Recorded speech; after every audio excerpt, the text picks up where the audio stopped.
नाना पाटेकर अब 72 साल के हो गए हैं। 1 जनवरी 1951 को मरुड़ जंजीरा में जन्मे नाना की लाइफ के बारे में कई ऐसी बातें हैं जो ज़्यादातर लोग नहीं जानते होंगे। मसलन कम ही लोगों को पता होगा कि उन्होंने थिएटर आर्टिस्ट नीलू उर्फ नीलकांति से शादी के दौरान महज 750 रुपये खर्च किए थे। अपनी शादी का यह किस्सा खुद नाना पाटेकर ने एक इंटरव्यू में सुनाया था। मैंने सोचा था कि शादी तो करनी नहीं, इसलिए थिएटर ज्वाइन कर लेता हूँ। जब मैं कुछ पैसे कमा लूँगा और कोई लड़की मुझसे शादी करने को तैयार हो जाएगी तब देखूँगा। मैंने लीलू से शादी की, जिससे पहली मुलाकात मेरी थिएटर में ही हुई थी। वे बहुत अच्छी एक्ट्रेस रही हैं और लिखती भी अच्छा हैं। नीलू एक बैंक में ऑफिसर थीं और 2500 रुपया महीना कमा लेती थी। उस वक्त मुझे प्रति शो 50 रुपये मिल जाते थे। अगर मैं महीने में 15 शो कर लेता था तो मेरी कमाई 750 रुपये हो जाती थी। यानी कि मेरी और नीलू की कमाई मिलकर 3250 रुपये महीना होती थी, जो पर्याप्त से ज़्यादा थी।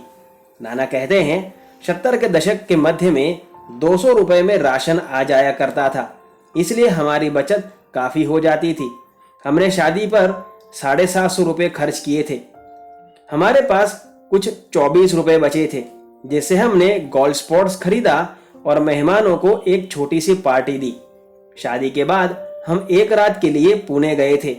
अरविंद देश पांडे ने हमारे लिए होटल में रूम बुक किया था।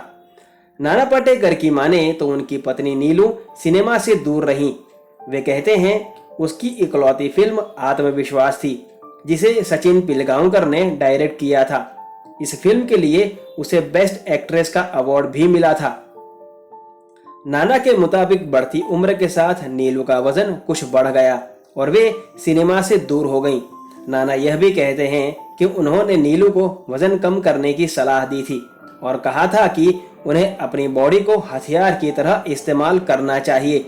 नाना पाटेकर पत्नी नीलू से अलग रहते हैं, हालांकि उनका तलाक नहीं हुआ है। एक इंटरव्यू में उन्होंने कहा था, हम रोज मिलते हैं और एक दूसरे का ख्याल रखते हैं। ऐसी खबरें थीं कि जब नाना का अफेयर मनीषा कोइराला से चल रहा था, तब इस बात का पता नीलू को चला और उन्होंने नाना को छोड़ दिया। हालांकि नाना ऐसी किसी भी बात से इनकार करते हैं। नाना पाटेकर के बेटे मल्हार लुक में बिल्कुल नाना की तरह ही दिखते हैं।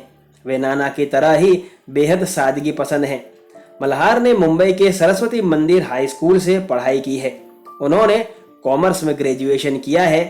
मल्हार को बचपन से ही फिल्मों में काम करने का शौक था और प्रकाश झा की फिल्म में काम करने वाले थे, लेकिन तभी नाना और प्रकाश झा की लड़ाई हो गई और नाना ने मल्हार को प्रकाश झा की फिल्म में काम करने से मना कर दिया। बाद में मल्हार ने बतौर असिस्टेंट डायरेक्टर राम गोपाल वर्मा की फिल्म द अटैक ऑफ 2611 में काम किया।